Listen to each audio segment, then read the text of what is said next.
দুর্নীতি চর্চা চলছে। কয়েকদিন আগে আমরা দেখেছিলাম, গত সপ্তাহে প্রধানমন্ত্রী নরেন্দ্র মোদী তিনি এই শহরে এসে তৃণমূল কংগ্রেসকে নিশানা করেছিলেন দুর্নীতি প্রশ্নে, এবং তিনি দাবি করেছিলেন যে যেভাবে 130তম সংবিধান সংশোধনী বিল আটকাতে তৃণমূল কংগ্রেস মরিয়া হয়ে উঠেছে, তাতে বোঝা যায় যে তৃণমূল কংগ্রেস দুর্নীতির পাহাড়ের উপর দাঁড়িয়ে সরকার চালাচ্ছে। আজ মুখ্যমন্ত্রী মমতা বন্দ্যোপাধ্যায় তিনি বর্ধমানের সভা থেকে নিশানা করলেন প্রধানমন্ত্রীকে, এবং ডাবল ইঞ্জিন সরকারের রাজ্যে সেখানে দুর্নীতির বিষয় সেটা নিয়ে তিনি জোর সওয়াল করলেন। এর পাশাপাশি তিনি অভিযোগ করলেন যে গোলাম মণ্ডল পরিযায়ী শ্রমিক, তাকে 6 দিন ডিটেনশন ক্যাম্পে আটকে রাখা হয়েছিল, খেতে দেওয়া হয়নি, অত্যাচার চলেছে, এবং যার জেরেই রাজ্যে ফিরে মৃত্যু হয়েছে তার, যে অভিযোগ করেছেন তার মেয়েও। এই সব নিয়ে আমরা আলোচনা করব আজকের বাংলা বলছেতে। শুরুতে চোখ রাখবো প্রতিবেদনে।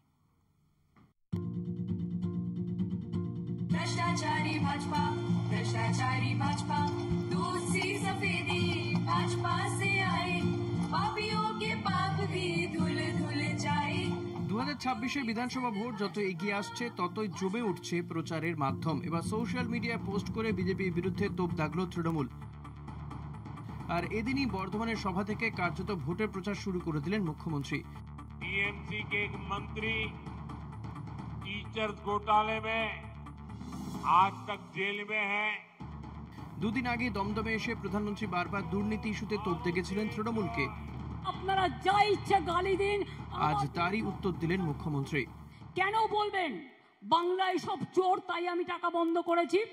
উত্তরপ্রদেশ সবচেয়ে বড় চোর, মহারাষ্ট্রের আপনার ডাবল ইঞ্জিন সবচেয়ে বড় চোর, বিহারের ডাবল ইঞ্জিন সবচেয়ে বড় চোর। সব প্রশ্নের উত্তর দেওয়ার পরেও আপনারা নাম্বার কাটছেন আর বাংলাকে চোর বলছেন। চোরের গদ্দারদের নিয়ে আপনারা মিটিং করছেন আর আপনারা বাংলাকে চোর বলছেন। লজ্জা করে না? মুখ্যমন্ত্রী যখন প্রধানমন্ত্রী থেকে নাম না করে বিরোধী দলনেতাকে তোপ দাগছেন, তখনই সাংবাদিক বৈঠক ডেকে মমতা সরকারের সমালোচনায় সোচ্চার হয়েছেন শুভেন্দু অধিকারী। শিক্ষক নিয়োগ দুর্নীতি প্রসঙ্গ সামনে এনে তিনি বলেন, পুরো মন্ত্রিসভাই চোর বাংলায়। পুরো ব্যবস্থাটাই দুর্নীতিগ্রস্ত। মুখ্যমন্ত্রী এই দুর্নীতিতে নেতৃত্ব দিয়েছেন। এই টাকার বড় অংশ ভাইপোর কাছে গেছে। এগুলো সব হিমশৈলের চূড়া মাত্র। পুরো মন্ত্রিসভাটা চোর, আর মন্ত্রিসভা চোর হলে মুখ্যমন্ত্রী নিজে চুরিতে নেতৃত্ব দিয়েছেন, প্রশ্রয় দিয়েছেন, তার পরিবার সবচেয়ে বড় বেনিফিশিয়ারি।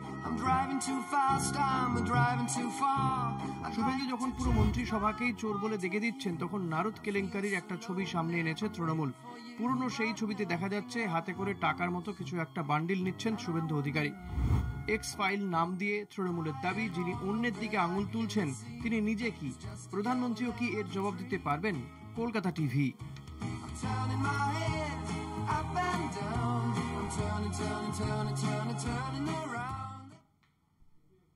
আমাদের সঙ্গে রয়েছেন তৃণমূল কংগ্রেসের পক্ষ থেকে কৃষাণু মিত্র, বিজেপির পক্ষ থেকে সুপ্রিয় ঘোষ, কংগ্রেসের পক্ষ থেকে আশুতোষ চ্যাটার্জি, এবং কিছুক্ষণের মধ্যেই অতনু চ্যাটার্জি আমাদের সঙ্গে যোগ দেবেন সিপিআইএম এর পক্ষ থেকে। আমি প্রথমে কৃষাণুর কাছে যাব।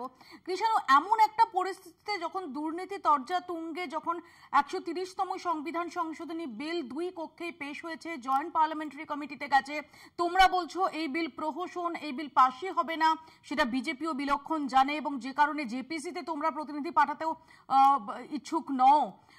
সেরকম একটা প্রেক্ষাপটে তো আমরা দেখছি জীবন কৃষ্ণ সাহার মতো বিধায়ক আবারও গ্রেফতার হচ্ছে। গ্রেফতার হওয়া নিয়ে রীতিমতো পাঁচিল বেয়ে পালানোর চেষ্টার অভিযোগ উঠছে, মোবাইল ছুঁড়ে ফেলে দেওয়ার অভিযোগ উঠছে। এগুলো তো একই সঙ্গে উঠছে, এবং শুভেন্দু অধিকারী একদম সরাসরি নিশানা করছেন তৃণমূল শীর্ষ নেতৃত্বকে।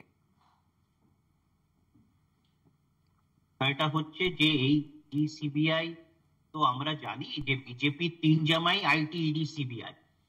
তো সেই চিত্রনাট্যগুলো এতটাই ক্লিশে হয়ে গেছে, এতটাই মানে মানুষের অভ্যেস হয়ে গেছে এগুলো দেখা বিগত 10-11 বছরে, যে আর নতুন করে কারোর মনে দাগও কাটছে না। মানুষ আবার আসলটা, সত্যিটা বুঝে যাচ্ছে, বারবার ধরা পড়ে যাচ্ছে।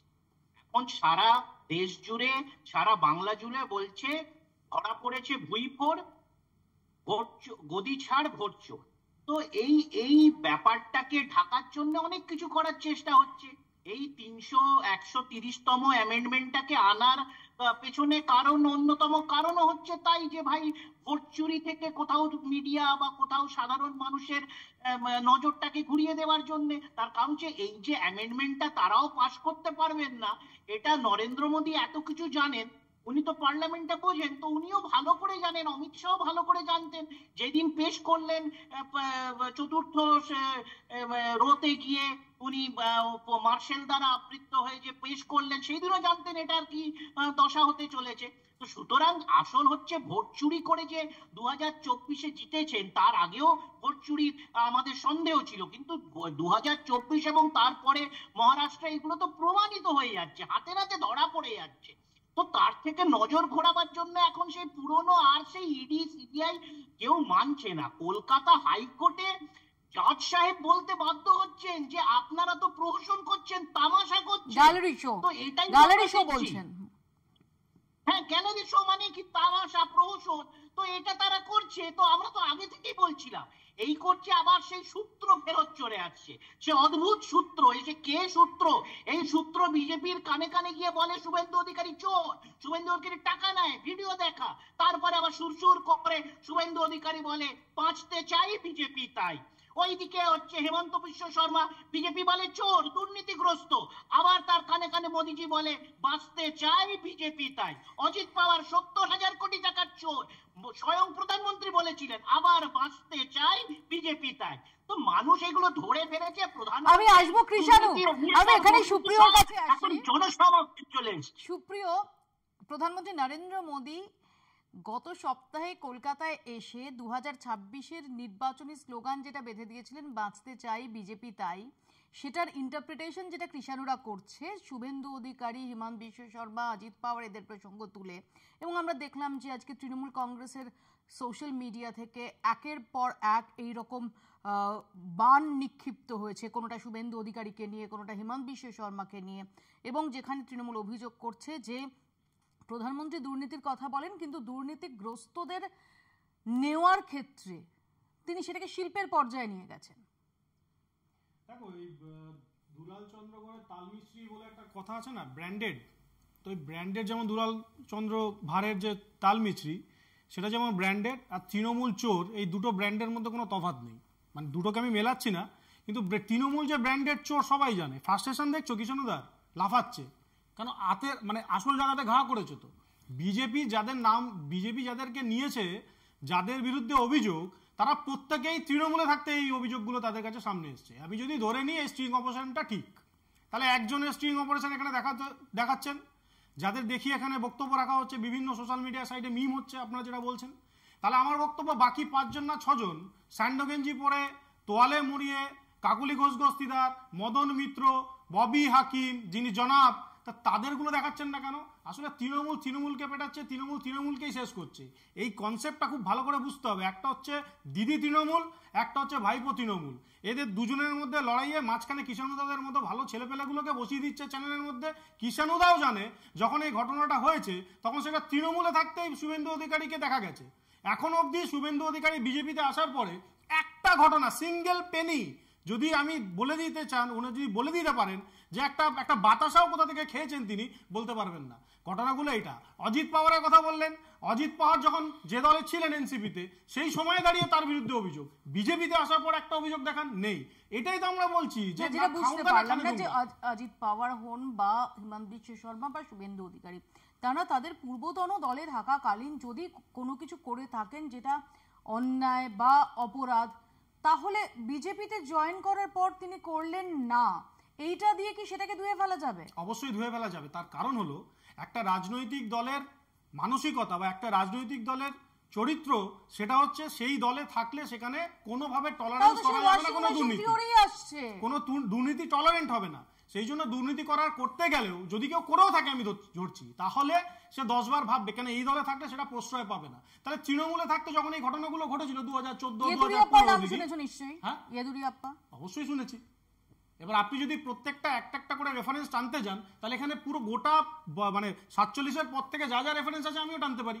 এখন বিষয় হচ্ছে দুর্নীতিমুক্ত এই ভারতবর্ষে, দুর্নীতিমুক্ত মানে রাজনীতি আমরা সবাই সবসময় এক্সপেক্ট করেছিলাম। কিন্তু বহু ক্ষেত্রে বহু রাজনৈতিক দলের মধ্যে এই ধরনের কর্মকাণ্ড ঘটেছে। ইউপিএ 2-তেও ঘটেছে, ইউপিএ 1-এও ঘটেছে। কিন্তু সেখানে কি কোনো রাজনৈতিক দল বলে দিয়েছে না তোমাকে দুর্নীতি করতেই হবে? কেউ বলে না। কিন্তু আমরা প্রথম একটা রাজনৈতিক দল দেখছি যার নাম তৃণমূল কংগ্রেস, যিনি আমরা সবাই চোর বলে তার মুখ্যমন্ত্রী সেই প্ল্যাকার্ড পড়ে সেই সমস্ত চোর মানে যাদের নামে অভিযোগ তাদেরকে নিয়ে রাস্তা নেমে মিছিল করে। আমি আশুতোষের কাছে আসার আগে শুধু কৃষাণুর কাছে খুব সংক্ষেপে এটাই জানতে চাইবো যে কৃষাণু, আমি ধরে নিলাম যে জীবন কৃষ্ণ সাহাকে সিবিআই এর পর ইডি গ্রেফতার করছে, একদম রাজনৈতিক উদ্দেশ্য প্রণোদিত ভাবে করছে। ধরে নিলাম যে তিনি একদম ধোয়া তুলসী পাতা, ফোনটা ছুঁড়ছেন কেন তিনি? যদি তিনি নিরপরাধী হন, ফোনটা বারবার ছুঁড়ছেন কেন? আমি নর্দমা প্রসঙ্গ ছেড়ে দিলাম। আমি এটাই তো বলছি যে এই চিত্রনাট্যগুলো প্রচন্ড দুর্বল আর আবার সেই ক্লিশে হয়ে গেছে। মানে ইডির এই রোমহর্ষক গল্প বানাতে গিয়ে সূত্রের মাধ্যমে এখন ব্যাপারগুলো বারবার ধরা পড়ে যাচ্ছে। আরে প্রশ্ন করছো তোমাকে জীবন কৃষ্ণ বাবু কি করলেন, তুমি ইডির কথা বলছো কিষাণুদা? চিত্রনাট্য তো জীবন কৃষ্ণ করেছে। আমার তো এটাই প্রশ্ন, এক সেকেন্ড কৃষাণু, আমার এটাই প্রশ্ন, এক সেকেন্ড। কিছুদিন আগেও তো তিনি সিবিআই এর হেফাজতে ছিলেন, তিনি কিছু মাস আগে বেরিয়েছেন, তাহলে এই সময়ের মধ্যে ফোন ছুঁড়ে ফেলে দিয়ে তো তিনি ইঙ্গিত দিচ্ছেন যে এই সময়কালের মধ্যে কিছু একটা হয়েছে, যার প্রুফ রয়েছে বা যার চিহ্ন রয়েছে, যার ডিজিটাল এভিডেন্স রয়েছে ফোনে, নাহলে ফোনটা কেন ছুঁড়বেন তিনি? তাহলে আগের বার ফোনটা যে ছুঁড়েছিল, যে ঘটা করে বলা হলো, তার কি কি ডিজিটাল এভিডেন্স ইডি আর সিবিআই সংগ্রহ সেটা করে ভিন্ন প্রসঙ্গ, সেটা ভিন্ন প্রসঙ্গ। যদি সিবিআই, আমি ধরে নিলাম সিবিআই কিচ্ছু করতে পারেনি, সিবিআই একদম ইনকম্পিটেন্ট, তাহলে তো আরো ফোন ছোড়ার দরকার ছিল না। আমি তো এই ছম আদৌ ছুঁড়েছি কিনা আমি তো জানি না। বলা হচ্ছে এখন যতক্ষণ না মানে পরিষ্কার সত্যিটা জানতে পারছি,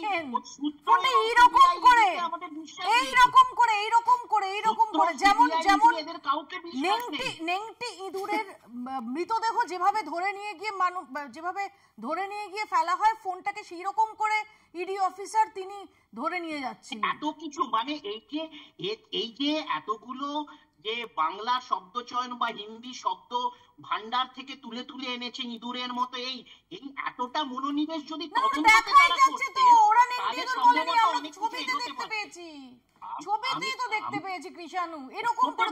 আরে বাবা এসব অনেক, আরে যারা তাকে তুমি অনেক এক্সপিরিয়েন্সড অভিজ্ঞতা আছে তোমার, তুমি জানো এইগুলো অনেক কিছু হয়, ঠিক আছে?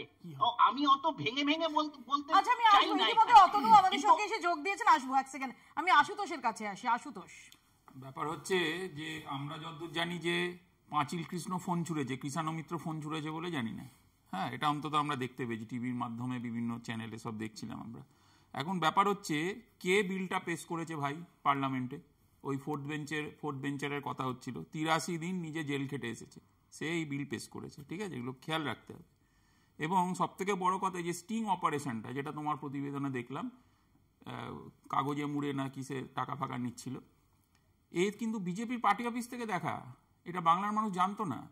বিজেপির পার্টি অফিসে যারা বসে ভিডিও কনফারেন্স করে মিডিয়াকে ঘটা করে ডেকে এনে দেখিয়েছিল, এই দেখো এই দেখো এই দেখো এই দেখো, যারা দেখিয়েছিল তারাও দলবদল করে নিয়েছে, যারা নিয়েছে তারাও দলবদল করে নিয়েছে। ব্যাপারটা বুঝতে হবে। মানে এপারে তৃণমূল, ওপারে বিজেপি, পোষালে এসো পোষালে থাকো, ব্যাপারটাই। এটা খুব মধুর সম্পর্ক। সিবিআইকে গ্যালারি শো বলেছে, কে বলেছে? তুমি আমি, আমরা কেউ বলিনি, হাইকোর্ট বলেছে, হাইকোর্ট বলেছে। আসলে ব্যাপারটা হচ্ছে গ্যালারিটা তৃণমূল চালাবে আর শোটা কিন্তু করবে বিজেপি, এটা আমরা জানি।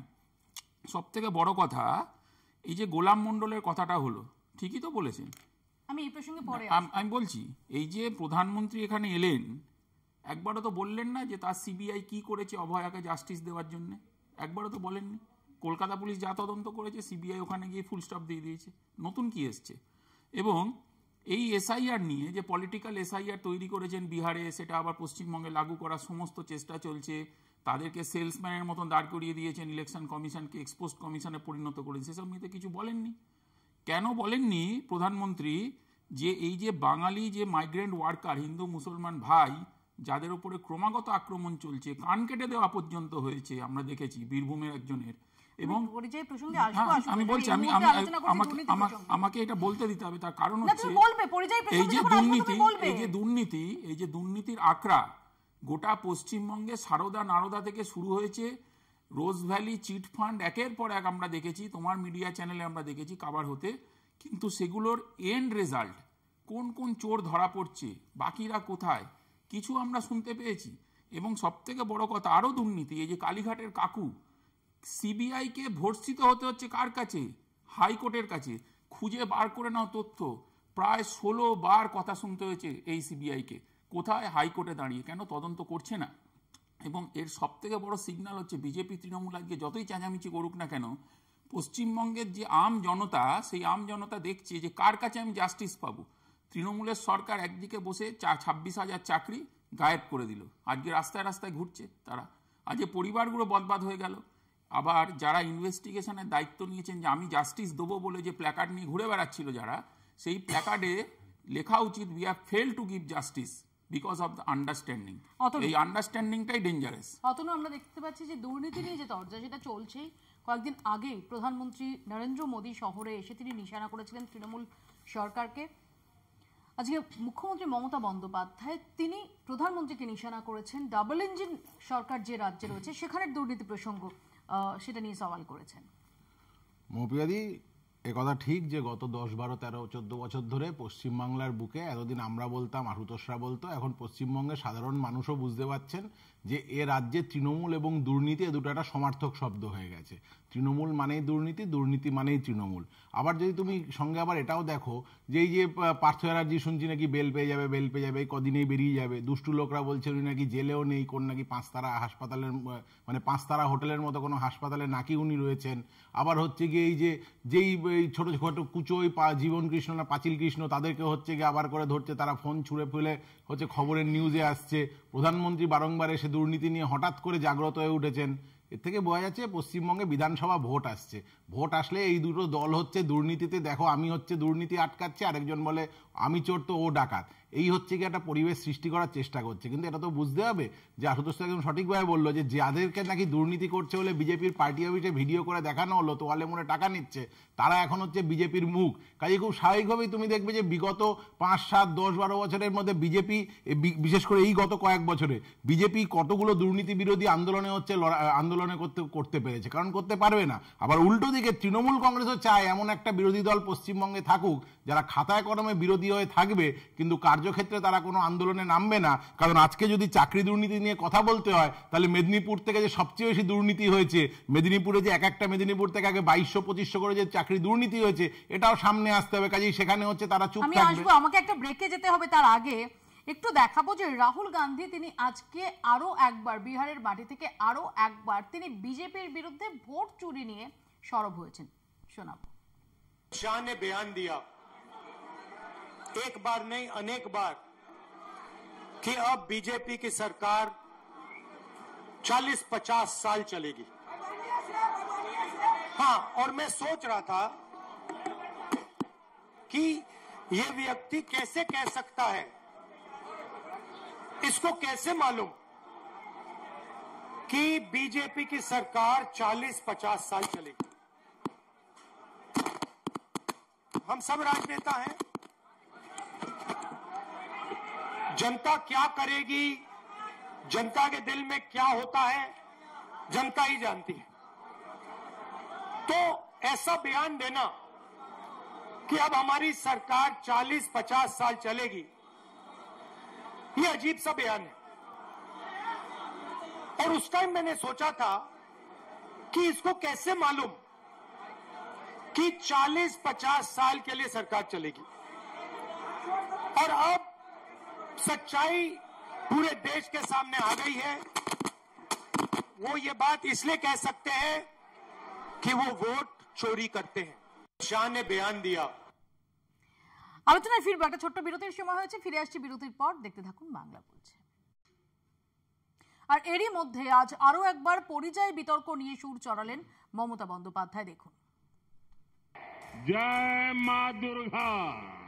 এখন বলছে জয় মা দুর্গা, বাপরে জয় মা কালী। কি জোরে বলছে, আমাদের থেকেও জোরে বলছে। কারণ ভোট আসছে, ভোট পাখি। বাংলা ও বাঙালির মন জয়ের চেষ্টা করেও শুরু হয়েছে তরজা। রাজ্যে রাজ্যে বাংলায় কথা বললেই পরিযায়ী শ্রমিকদের হেনস্থার শিকার হতে হচ্ছে। কখনো যেতে হচ্ছে ডিটেনশন ক্যাম্পে, কখনো পাঠানো হচ্ছে বাংলাদেশে। জানিয়ে সংঘাত বেঁধেছে কেন্দ্র ও রাজ্যের মধ্যে। আমি টাকা চাই না, আমি আত্মসম্মান চাই। বাংলা মায়ের সম্মানে আঘাত করলে আমার গায়ে আঘাত লাগে। আমাকে আপনারা যা ইচ্ছে গালি দিন, আমার বিরুদ্ধে অপপ্রচার করুন, কুৎসা করুন, চক্রান্ত করুন, আমি লড়ে নেব। আমার বুকের পাটা আছে, জেনে রাখুন। শুধু পরিযায়ীদের হেনস্থাই নয়, এই বাংলাতেও ভোটের আগে চালু হতে চলেছে SIR। জানিয়ে মোদী সরকারের সঙ্গে কমিশনকেও বিততে ছাড়েননি মুখ্যমন্ত্রী। নতুন করে ভোট আসলেই NRC করতে হবে, ভোটার লিস্টে নাম কাটতে হবে। আর ইলেকশন কমিশন, আপনাকে অনেক প্রণাম জানাই, অনেক সালাম জানাই। প্লিজ দয়া করে বিজেপির ললিপপ হবেন না। মুখ্যমন্ত্রী ক্ষোভ যে অহেতুক নয়, তার প্রমাণ হিসেবে সামনে এনেছেন হাবড়ার ঘটনা। এই হাবড়ারই পরিযায়ী শ্রমিক গোলাম মণ্ডল কাজ করতেন মহারাষ্ট্রে, কিন্তু 1 মাস আগেই তাকে ডিটেনশন ক্যাম্পে পাঠায় মহারাষ্ট্র সরকার। সেখানকার পুলিশের হাতে নির্যাতিত হওয়ার পর বাংলায় ফিরে অসুস্থ হয়ে পড়েন তিনি। রবিবারই মারা যান হাবড়া হাসপাতালে। বারাসাতের হাবড়া সম্ভবত আমার যে ভাইটিকে মুম্বাইতে পিটিয়েছিল, সেই ভাইটি মারা গেছে। এইরকম অনেক অত্যাচারের শিকার হচ্ছে আমাদের বাংলা থেকে যারা কাজ করতে যাচ্ছে। আমি মানুষের জানবার জন্য বলবো, আমাদের বাংলাতেও কিন্তু 1.5 কোটি মানুষ বাইরের আছে, যারা কিন্তু এখানে পরিযায়ী শ্রমিকের কাজ করে। আমরা কিন্তু তাদের গায়ে হাত দিই না, আমরা তাদের ভালোবাসি, তাদের আমরা বরণ করে নিই। একদিকে হেনস্থা, অন্যদিকে মৃত্যু। পরিযায়ী শ্রমিকদের সঙ্গে বিজেপি শাসিত রাজ্যে যে হেনস্থার ঘটনা ঘটছে, তাকে অস্ত্র করেই ভোটের আগে আসনে নেমেছেন মুখ্যমন্ত্রী। অন্যদিকে বারবার এ রাজ্যে এসে বাংলা প্রেম দেখাতে তৎপর মোদী থেকে অমিত শাহ। রাজ্যকে পুরনো গৌরব ফিরিয়ে দেওয়ার নামে বাঙালির মন জয়ের চেষ্টা করছেন তারা। ভোট যুদ্ধের আগে এই টাগ অফ ওয়ারে কে কতটা সফল হয়, সেটাই দেখার। কলকাতা টিভি। সুপ্রিয়, গোলাম মণ্ডলের মৃত্যু তার পরিবারও দায়ী করছে। মহারাষ্ট্রে যেভাবে ডিটেনশন ক্যাম্পে নিয়ে গিয়ে তাকে রাখা হয়েছিল, অত্যাচার করা হয়েছিল, ঠিকমতো খেতে দেওয়া হয়নি, তারই জেরে মৃত্যুর কোলে ঢলে পড়লেন তিনি। মুখ্যমন্ত্রী মমতা বন্দ্যোপাধ্যায় তিনিও আজকে গোলাম মণ্ডলের প্রসঙ্গ তুলেছেন। শুধুমাত্র বাংলা ভাষায় কথা বলার অপরাধে একজনকে অত্যাচারিত হয়ে মারা যেতে পর্যন্ত হবে? দেখো, প্রথমত হচ্ছে যে কোনো মৃত্যুর নিয়ে আমরা রাজনীতি করি না। মুখ্যমন্ত্রী মঞ্চ থেকে নিশ্চিতভাবেই বলতেই পারেন, কিন্তু মৃত্যু এবং তার পরিবারের প্রতি সহানুভূতি আমাদের থাকবে। কিন্তু বিষয় হচ্ছে, মৃত মানুষ যদি বক্তব্য দিতে পারতেন, তাহলে নিশ্চিতভাবেই আসল কারণটা তিনি হয়তো বলে দিতে পারতেন। আমি শুধু একটা কথা বলি, ঠিকই মৃত মানুষ কারণটা বলতে পারবেন না, কিন্তু এই গোলাম মণ্ডল যখন মহারাষ্ট্র থেকে ফেরেন, তিনি তখন দেশ বাঁচাও গণমঞ্চের একটি প্রেস কনফারেন্সে তার উপর কি অত্যাচার হয়েছিল সেটার বর্ণনা দিয়েছিলেন। সেটা কিন্তু আছে, নিশ্চিত আছে, আমি সেটা অস্বীকার করছি না। এবং তার পাশে এবং তৃণমূলের পক্ষ থেকে সেটা হচ্ছে মানে প্রচার এবং এটাকে অ্যাডভার্টাইজ করা হয়েছিল, সেটাও জানি আমরা। এবং যেটা বিষয় সেটা হচ্ছে যে স্বাধীন বক্তব্য তিনি দিয়ে থাকেন, তিনি যে বেসলেস কোনো অভিযোগ করেনি, তার মৃত্যুই তো তার প্রমাণ। আমি বেসলেসের কথা বলছি না, আমি একটু বললে হয়তো সবাই বুঝতে পারবে। আমি তার মৃত্যুকে নিয়ে কোনো রাজনীতিই করছি না এখানে। আমি তো বলছি মৃত্যুটা ঘটেছে। আমার বক্তব্যটা এক জায়গাতে, সেটা হচ্ছে উনি 6 দিন ধরে যে ডিটেনশন ক্যাম্পে ছিলেন, সত্যি নিশ্চিতভাবেই তিনি যখন বলেছেন সেটাই সত্যি। কিন্তু তারপরে কিন্তু 1 মাস তিনি বাড়িতে ছিলেন। অনাহারে তার মৃত্যু হয়েছে বলে তার পরিবার, এবং অত্যাচার এবং অনাহারে তার মৃত্যু হয়েছে বলে তার পরিবার বলছেন। আমার বক্তব্য যে 1 মাস উনি এখানে ছিলেন, মুখ্যমন্ত্রী যে বক্তব্য আজকে এখানে দিলেন, মুখ্যমন্ত্রী এত উদার, বুক ফেটে যাচ্ছে পরিযায়ী শ্রমিকের জন্য। ওনার প্রতিনিধি দল পাঠিয়েছিলেন নাকি গোলাম বাবুর বাড়িতে? পাঠাননি। 2 হচ্ছে, এই মুখ্যমন্ত্রী, আমরা বামপন্থের সব সময় বিরোধী রাজনীতিগতভাবে, বাট এটা না বললে আমার হয়তো রাজনীতিগত ভুল হবে। এই মুখ্যমন্ত্রীর আমলে পরিযায়ী শ্রমিকের নাম করে যেভাবে এই পশ্চিমবঙ্গ থেকে প্রত্যেক দিন মুর্শিদাবাদ, মালদা, উত্তর দিনাজপুর, দক্ষিণ দিনাজপুর থেকে ঢালাও ছেলেমেলে তারা বাইরের রাজ্যে গিয়ে, ওই বিজেপি শাসিত রাজ্যে গিয়ে বা অন্য কংগ্রেস শাসিত রাজ্যে গিয়ে চাকরি করছে, কাজ করছে, কার জন্য হয়েছে? কার জন্য হয়েছে? মুখ্যমন্ত্রী জবাব দিতে পারবেন? পারবেন না। দ্বিতীয় যে বিষয়টা আমি বলবো, শেষ করবো, সেটা হচ্ছে যে দুর্নীতি নিয়ে অনেকগুলো কথা হলো, এই চ্যাপ্টারটা নেই, আমি না বললে ওটা হবে না। আশুতোষ বাবু বললেন, অতনু বললো দুর্নীতি নিয়ে, আমি বুঝতে পারছি, ঠিকই বলছেন। নৈশভোজটা কেন করলেন? রাহুল গান্ধী, অভিষেক বন্দ্যোপাধ্যায়, MA বেবি, ওনার নাম বেবি, উনি বেবি নন। তারা কেন জোট করছেন? এই দুর্নীতি দুর্নীতি পরায়ণ তৃণমূলের ভাইপোর সাথে কেন জোট করছেন যদি দুর্নীতি পরায়ণ হয়? উত্তর নেব, তার আগে আমি কৃষাণুর কাছে আসবো। কৃষাণু, আপনাদের ডাকেনি বলে নাকি? দেখো, বিষয়টা হচ্ছে যে গোলাপ মণ্ডলকে শুধু তৃণমূল কংগ্রেস দলীয়ভাবে সাহায্য করেনি, রাজ্য সরকার এই পরিযায়ী শ্রমিকদের জন্য যা যা প্রকল্প ঘোষণা করেছেন সবকিছু গোলাপ মণ্ডল এবং তার পরিবার পেয়েছে। এটা হয়তো বিজেপি জানে না। দ্বিতীয় কথা, শুধু গোলাপ মণ্ডল তো নয়, আজকে অর্ণব মাইতি আছে, দেবাশিস দাস আছে, নাথুরাম বিশ্বাস আছে, বাবাই সর্দার আছে, যে কিনা RSS এর একজন কর্মী। তো এই যে একটা প্যাটার্ন আমরা দেখছি, যে আমরা জানি বিভিন্ন নর্থ ইস্ট স্টেটে তাদের সাথে ভাষাগত মিল আছে বর্মা, ওই তাদেরকে তো কেউ বার্মিজ বলছে না। আমরা জানি পশ্চিমের রাজ্যের সাথে অনেক পাকিস্তানের ভাষাগত মিল আছে, পাঞ্জাব প্রদেশ দুটো দিকেই আছে, কই কোনো পাঞ্জাবিকে ভারতে তো পাকিস্তানি বলছে না। আমরা জানি যারা হিন্দি উর্দু একই ভাষা, যারা ওপারে বলছে একই ভাষা বলছে, তাদেরকে তো কেউ পাকিস্তানি বলছে না। গুজরাটে অনেক মানুষ পরিবার পরিজন বিয়ে থা ওপারে সিন্ধ প্রদেশে পাকিস্তানে হয়, তাদেরকে তো কেউ পাকিস্তানি বলছে না। শুধু বাঙালিদের, শুধু বাংলাতে যারা কথা বলছে বাঙালিদের কি বাংলাদেশি বলে, তামিল ভাষী যারা তাদেরকেও শ্রীলঙ্কান বলছে না। এটা তো প্যাটার্ন তৈরি না, করা বাঙালি না, বাঙালিদেরকে বলা হচ্ছে, বাঙালি নয়। কিশোরদা, বাঙালি আর বাঙালির মধ্যে তফাৎ আছে। এবং এই বাঙালি কেন, যাদের ভোটে তোমরা যেত। একটা উদাহরণ দিচ্ছি, এই যে বললো না দুর্নীতি, মানরেগা 100 দিনের কাজে বাংলাতে সাকুল্যে অভিযোগ, যেটা ওরা সুপ্রিম কোর্টে গেছো, 100 দিনের কাজ নিয়ে সুপ্রিম কোর্টে গেছো। সুপ্রিয় একটু ধৈর্য ধরতে হবে। সুপ্রিয় এক সেকেন্ড, কৃষাণু বাইরে আছে, ওকে বলতে দাও, তারপর আমি তোমার কাছে আসবো। 20 কোটি টাকা বাংলাতে 100 দিনের কাজের অভিযোগ। গুজরাটে একটা গ্রামে বিজেপি নেতা এবং তার ছেলে 70 কোটি টাকা এই 100 দিনের কাজ থেকে গাপ করেছে, দুর্নীতি করেছে, প্রমাণিত, আমরা মিডিয়াতেই দেখলাম। সেখানে মানরেগা কিন্তু বহাল তবিয়াতে চলছে। বাংলাতে 19 কোটি টাকার অজুহাতে এখন প্রায় 4-5 বছর ধরে মানরেগা 100 দিনের কাজের প্রকল্পটাই বন্ধ করে দিয়েছে। তো বাংলার প্রতি বিদ্বেষ, বাঙালির প্রতি বিদ্বেষ তো রন্ধ্রে রন্ধ্রে আছে। পশ্চিম বাংলা গুটি কয়েক রাজ্যের মধ্যে পড়ে যারা অতিরিক্ত রাজস্ব কেন্দ্রকে দেয়। প্রত্যেক 100 টাকা যা বাংলা থেকে কর কেন্দ্র সরকার নিয়ে যায়, তার পরিবর্তে 90 টাকা আমরা বিভিন্ন প্রকল্পের মাধ্যমে কেন্দ্র সরকার থেকে পাই। তার মানে বাংলা অতিরিক্ত 10% কর দেয়। ইউপি 100 টাকার বিনিময়ে 223 টাকা পায়, বিহার 100 টাকার বিনিময়ে 333 টাকা পায়। আর এইখানে পরিযায়ী শ্রমিক, বাংলাতে পরিযায়ী শ্রমিক কত? 25-30 লক্ষ। এইদিকে বাংলাতে 1.5 কোটি বাইরের মানুষ কাজ করছে। কি বলছে ওরা? ওরা নিজেদের বিহার, উত্তরপ্রদেশ, মধ্যপ্রদেশ কে দিকে তাকাক, রাজস্থানের দিকে তাকাক। আজকে প্রত্যেকটা তাদের মাপকাঠিতে, সে বেকারত্ব হোক, কর্মসংস্থান হোক, পরিযায়ী শ্রমিক হোক, আজকে বিজেপি শাসিত রাজ্যগুলো বেহাল দশাতে। আজকে আমরা তাদের মাপকাঠিতে কেন্দ্র সরকার পরিসংখ্যানে দেখাতে বাধ্য হচ্ছে বাংলা। আমি আসবো কৃষাণু, আমি আসবো খুব সংক্ষেপে, আমি সুপ্রিয় রেসপন্স নেব, আমি তারপর আশুতোষ আর অতনুর কাছে যাব। আমি একদম শর্টে বলছি, সেটা হচ্ছে যে 100 দিনের কাজের নিয়ে যে বারবার এরা অভিযোগ করছে, আমার বক্তব্য সারদা নারদা প্রত্যেকটা আমাদের আপনার করের টাকা নিয়ে তো সুপ্রিম কোর্টে গেছিল, বড় বড় লয়ারদেরকে সামনে রেখে। তো 100 দিনের কাজের টাকা নিয়ে এই অভিযোগ নিয়ে সুপ্রিম কোর্টে যাচ্ছে না কেন? যে ইউটিলাইজেশন সার্টিফিকেট নিয়ে বারবার আমরা নাকি মিথ্যা অভিযোগ করি, চলুন আমি ধরে নিচ্ছি মিথ্যা অভিযোগ। আদালত তো নির্দেশ দিয়েছিল, টাইম বেঁধে দিয়েছিল 4 সপ্তাহের মধ্যে টাকা রিলিজ করার। তো না, সুপ্রিম কোর্টের কথা বলছি। সুপ্রিম কোর্টে 100 দিনের যে বঞ্চনা করা হচ্ছে, বঞ্চনা করা টাকা রিলিজ হয়েছে, সেটা হয়নি। টাইম লিমিট বেঁধে দিয়েছিল, 1 আগস্ট থেকে প্রকল্প শুরু করার কথা ছিল। 4 সপ্তাহে এবার কেন্দ্র সরকার গেছে কোর্টে, কেন্দ্র সরকার করদাতাদের টাকা নিয়ে কোর্ট লড়ছে, বাংলাকে টাকা দেব না, বাঙালি বিদ্বেষ। সেটা কাউন্টারে আপনারা কি করেছেন? আমি তো সেই কথাটাই জিজ্ঞেস করছি। আপনাদের কাছে নথি আছে, আপনারা দিন সেখানে। এক সেকেন্ড, আমি আশুতোষের কাছে আসবো। আশুতোষ, ঠিক আছে, অনেক শুনলাম তৃণমূল বিজেপি, এবং একই সঙ্গে ওর যে সুপ্রিয়র যেটা প্রশ্ন, যে কেন অভিষেক বন্দ্যোপাধ্যায়ের সঙ্গে তোমরা নৈশভোজ শেয়ার করছো? কারণ পরেবারে ওদের নেতাদের ডেকে নেবো, ওদের নেতাদের ডেকে নেবো। কনস্টিটিউশন বাঁচাতে হবে তো, চলে আসবে সবাই একে একে। তাহলে এখানে বিরোধিতা করে লাভ কি? কংগ্রেসে চলে আসবে, সবাই চলে আসবে, আমাদের দলের লোকগুলো চলে আসবে। না, এখন যেটা করছে শোনো না, একটু মন দিয়ে শোনো, শুনতে হবে।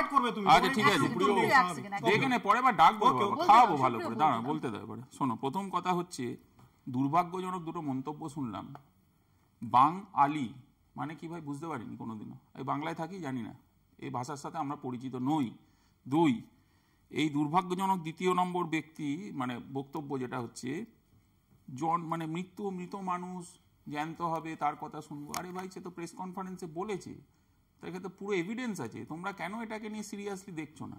এবং সবথেকে বড় কথা, মহারাষ্ট্রে, ঝাড়সাগুদায়, হরিয়ানাতে যেসব কাজ কারবার হয়েছে পরিযায়ী শ্রমিকদের সাথে, সেটা হিন্দু হতে পারে, মুসলমান হতে পারে, পরিযায়ী শ্রমিক আমাদের কাছে, তাদের সাথে যে অত্যাচারগুলো হয়েছে সেটা কি আপনারা সমর্থন করেন?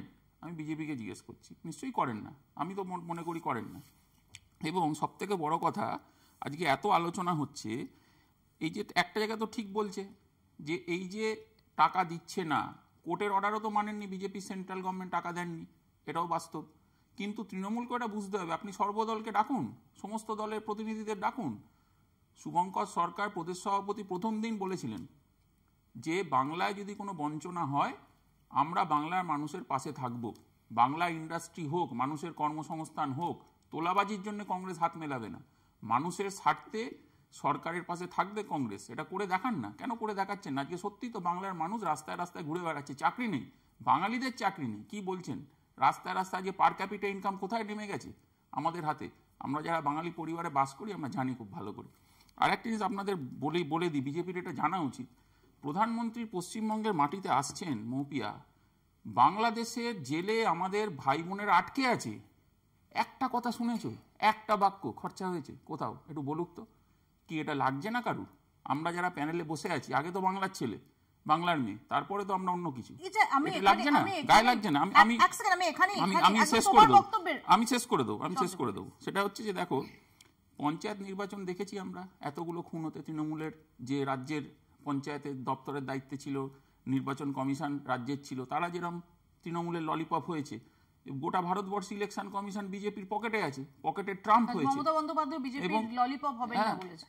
এবং এটাই তো বলছি আমরা যে এই পলিটিক্যাল এসআইআর, এই এসআইআর নিয়েও প্রথম প্রতিবাদ জাতীয় কংগ্রেস করেছে, শুভঙ্কর সরকার প্রদেশ সভাপতি এই ঘেরাও করেছে, তার কারণ এই হচ্ছে অবস্থা। সংক্ষেপে আমার প্রশ্ন, আমি তারপর অতনুর কাছে যাব খুব সংক্ষেপে। সুপ্রিয়, যে প্রধানমন্ত্রী গত 1.5 মাসের মধ্যে 2 বার এসেছেন, 18 জুলাই এসেছেন রাজ্যে, আমি তার আগে যখন তিনি মেয়ের শেষে এসেছেন, আমি যদি সেটা বাদও দিয়ে দিই, কারণ এই বাঙালি প্রসঙ্গ, এটা বাংলাভাষীদের বিভিন্ন জায়গায় তাদের হেনস্থার মুখোমুখি হতে হচ্ছে, এটা গত 2 মাসে প্রবলভাবে সারফেস করেছে। তাহলে 18 জুলাই এবং আমরা যদি 22 অগস্ট দেখি, কোথাও তো প্রধানমন্ত্রীর কাছ থেকে একটা অ্যাসিওরেন্স, সেটা তো এক্সপেক্টেড ছিল যে বাংলা ভাষায় কথা বলার জন্য দেশের কোনো প্রান্তে কাউকে হেনস্থার সম্মুখীন হতে হবে না। বলি, বাংলা ভাষা নিয়ে যে বক্তব্য, একটা ন্যারেটিভ তৈরি করার চেষ্টা দীর্ঘদিন ধরেই হচ্ছে, এবং এই প্রাদেশিক উস্কানি অনেকদিন ধরে মমতা বন্দ্যোপাধ্যায় করা হয়েছে, তাদের যে ফেরানো হয়েছে, এটা অস্বীকার করতে পারো। আরে আমি তো বলছি হয়েছে, আমি তো বলছি, এই আবার তিরিং বিরিং করে লাভাচ্ছো, দাঁড়াও একটু দাঁড়াও। আরে তুমি কদিন আগেই তো, কয়েক বছর আগেই তো এই বক্তব্যই দিতে, ভারত মায়ের জয় হোক, এখন আবার তুমি ওইখানে বকবক করছো। দাঁড়াও, বলতে দাও। সুপ্রিয়, এখানে একটা বেসিক আমি তো বলছি বাউন্ডারি রয়েছে, কাউকে কোনো ব্যক্তিগত আক্রমণ, ব্যক্তিগত কি আছে? এটা রাজনৈতিক বক্তব্য, ব্যক্তিগত কোথায়? আমি ব্যক্তিগত কেন বলতে যাবো? ওনার সাথে আমার কি আছে? তা আমি সেটা বলছি, এটা তো অস্বীকার করছি না যে পুশব্যাক হয়েছে, নিশ্চিতভাবেই হয়েছে। কিন্তু যেটা এখানে বারবার বলা হচ্ছে, বাংলা বললেই তাদেরকে তাড়িয়ে দেওয়া হবে, অ্যাটাক করা হবে, না। দিল্লি সিআর পার্কের আপনি বিভিন্ন সংবাদ মাধ্যম দেখেছি, সেখানে মাছ ব্যবসায়ীদের বক্তব্য, তারাও তো বাঙালি, তারা তো দিল্লির মতো জায়গাতে, আমি বলছি, তারা তো বলছে আমরা সুখে আছি, এখানে আমাদের ইনকাম বেশি, এবং আমরা এখানে দীর্ঘ 40 বছরের মানে ধরে আমরা এখানে হচ্ছে ব্যবসা করছি, কোথাও তো আমাদেরকে ওঠাতে বলি। আসবো অতনুর কাছে আসি। অতনু, দিল্লির মাছ বাজারের যে ইনসিডেন্টটা বললো না, দিল্লির মাছ বাজারে গিয়ে কারা নোটিশ দিয়ে এসেছিল জিজ্ঞেস করা তো, কোন হনুমানের দলরা গেছিল যে অমুক দিন হচ্ছে কোনো মাছ বিক্রি করা যাবে না, বছরের অমুক দিনগুলোতে নিরামিষ খেতে হবে, কোন হনুমানের দলরা গেছিল? আর সেই সময় মাছ ব্যবসায়ীদের পাশে যে মহিলা দাঁড়াতে গেছিলেন তার নাম বৃন্দা কারাত। কাজে এই সমস্ত কথা বলে লাভ নেই, এটা একদম মানে ভারতবর্ষের ইতিহাসে এটা একদম ফ্যাক্ট যে বিজেপি তার যে মতাদর্শ তার নির্দিষ্টভাবে বাঙালি বিরোধী এবং অন্যান্য কোনো ধর্ম, কোনো মত, কোনো কিছুর হচ্ছে বিরোধী। বিজেপি একটা একনায়কতন্ত্র চায়, সে ভাষার ক্ষেত্রে হোক বা সমস্ত ক্ষেত্রে, এই হিন্দুস্তান থেকে শুরু করে সমস্ত কিছু। এই কদিন আগে ওদের মন্ত্রীকে চিড়ের পোলাও খাচ্ছে, সে বাংলাদেশি। এখন যে এটা তো ফ্যাক্ট যে বাংলা ভাষা বলার জন্য দেশের বিভিন্ন প্রান্তে বাঙালিদের উপর যে অত্যাচার হচ্ছে, সেই অত্যাচারের বিরুদ্ধে প্রতিবাদ না করে এ রাজ্যের তিওয়ারি মালব্যরা এসে ঠিক করবে কে বাঙালি আর কোনটা বাংলা ভাষা। এই ক্রোনোলজি এখন আমাদের আমাদেরকে দেখতে হবে যে বিজেপি যদি এই রাজ্যে এখনো ক্ষমতায় আসেনি, তাতেই এদের হচ্ছে একজন তিওয়ারি ঠিক করে দিচ্ছে কে বাঙালি, আর একজন মালব্য নাকি লিখে দিচ্ছে কোনটা বাংলা ভাষা কোনটা বাংলা ভাষা না। তাহলে এই বিজেপি এরা হচ্ছে দাঁড়িয়ে যদি আজকে বাংলার কথা বলবে, আর খুব নির্দিষ্টভাবে বিজেপি রাজনৈতিক এজেন্ডা, আরএসএস এর 100 বছরের রাজনৈতিক এজেন্ডা হচ্ছে তার ফলশ্রুতি যে হিন্দুস্তানের যে ন্যারেটিভ ওরা গোটা দেশের বুকে চাপাতে চায়। এতদিন ধরে পশ্চিমবাংলা তার বিরুদ্ধে মাথা উঁচু করে দাঁড়িয়েছিল, দক্ষিণ ভারতে এদের এই হিন্দি হিন্দুস্তানের ন্যারেটিভ চালাতে গেছে, সেখানে এরা প্রতিহত হয়েছে, এবং বাংলাতে এরা আজকে সেই জিনিস চালাতে চাইছে। যাদের যাদের দলের গোটা মতাদর্শটাই ভারত পশ্চিমবঙ্গ তথা ভারতবর্ষের বাইরে, তারা হিন্দুস্তানের কথা বলবে।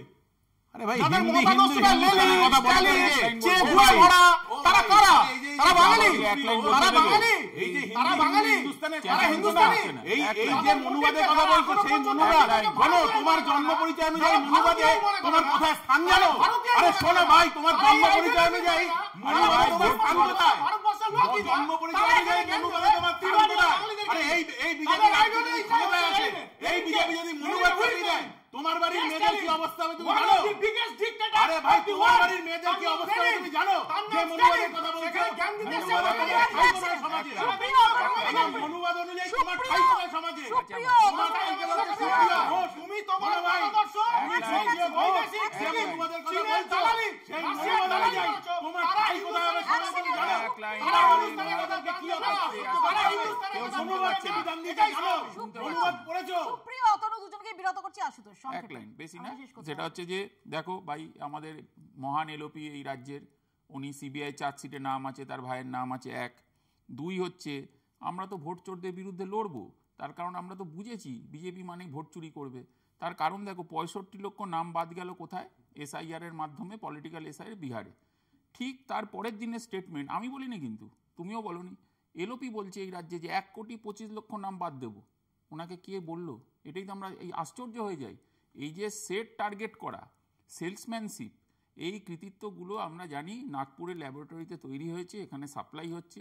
কিন্তু নিশ্চিন্তে থাকুন পশ্চিমবঙ্গে যে আমরা এখানে ভোট চুরি করতে দেব না। আগামী 29 তারিখে মিটিং আছে, সর্বদলীয় মিটিং আছে, আমরা বলবো যা বলার। এই রাজ্যে তো আবার তোমরাই প্রত্যেক নির্বাচনে নিয়ম করে তৃণমূল কংগ্রেসের বিরুদ্ধে ভোট লুটের অভিযোগ একদম নিয়ম করে আমরা বলি, তার কারণ নিয়ম করে তৃণমূল কংগ্রেস 70 জনের বেশিকে খুন করেছে এই পঞ্চায়েত নির্বাচনে। যেটা আমি আগেই বললাম যে তৃণমূলের ললিপপে পরিণত হয়েছিল যত রাজ্যের নির্বাচনগুলো হয়, এই পঞ্চায়েত নির্বাচনেও নিয়ম করে ঠিক এই রাজ্যের নির্বাচন কমিশন তৃণমূলের ললিপপ।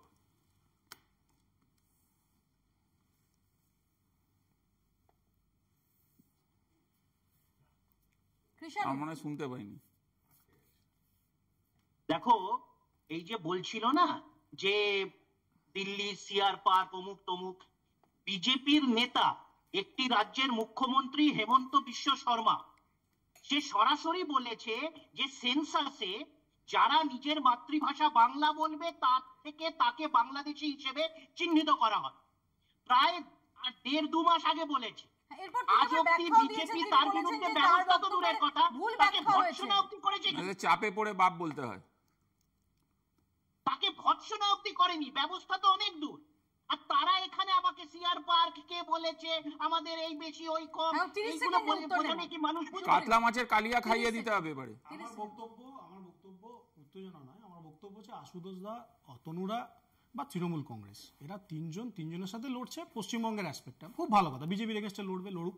আমার বক্তব্য আশুতোষ দ্বারা যেটা বলছে যে তৃণমূল দুর্নীতিগ্রস্ত, তৃণমূল এখানে ভোট চুরি করে, পঞ্চায়েতের কথা বললো, তাহলে আমার বক্তব্য আমি এটা কিছুতেই বুঝতে পারছি না, তাহলে কিভাবে দিল্লিতে গিয়ে ওরা আবার জোটটা করে? তোমরা গোটা ভারতবর্ষে চুরি না করো সেই জন্য আমরা মানুষ কি করে এই বিচারিতা এবং শুভঙ্কর বাবু, চুরি না করো সেই জন্য শুভঙ্কর বাবু, আমি তাকে আমার রাজনৈতিক অনেক সিনিয়র, কিন্তু আমার বক্তব্য তার প্রথম প্রেস কনফারেন্সেই আমরা বুঝতে পেরেছি, প্রথম প্রেস কনফারেন্সে সঠিক কথা বলে দিয়েছিল বিজেপি হজম হচ্ছে না, শুভঙ্কর ডিভাইসিভ একমাত্র এমএলএ যদি উনি হন, সেইখানে তিনি পার্টি মেরা তৃণমূলে যাবে, হবে না। এই শুভঙ্কর সরকারি থানায় থানায় ঘেরাও করেছিল কংগ্রেস, তোমাদের এদের বিচারিতা তোমরা ধরো না, বামপন্থকে ধরেছো, তোমাদের আগে এলওপিকে গিয়ে ধরো, আগে এলওপিকে গিয়ে রাখি পড়িয়ে দাও, গলায় আমি মনে করি যে বামপন্থীরা কি যদি স্টেটমেন্ট একা লড়ে দিচ্ছেন, তাহলে কেন কংগ্রেসের দিচ্ছেন? থেকে ভালো আসন দেবে। আরে কেন ভোট চুরি বিতর্কের মধ্যেই